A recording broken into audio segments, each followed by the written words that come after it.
In front of me is Motorola Razr 70 Plus, and today I would like to show you how you can turn on and use Keyboard Clipboard.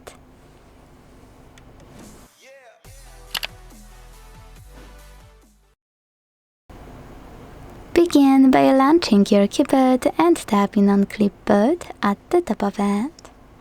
Then use this switcher at the top right corner to activate it, and go back by tapping on this arrow at the top left one.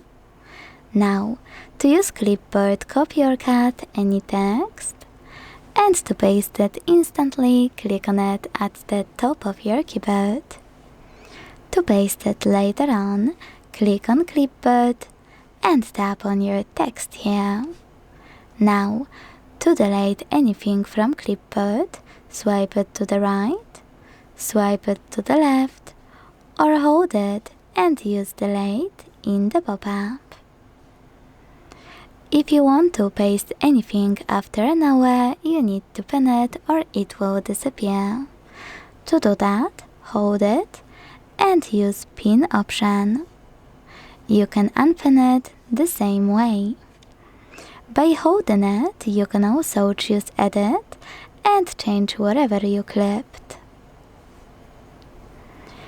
If you want to manage multiple things at once, use this pen at the top right corner, select your clips and decide if you want to pin them or delete them. Last but not least, if you want to disable Clipboard fully, use the same switcher as before. Thanks so much for watching. If you enjoyed this video, leave a like, comment and subscribe. Bye!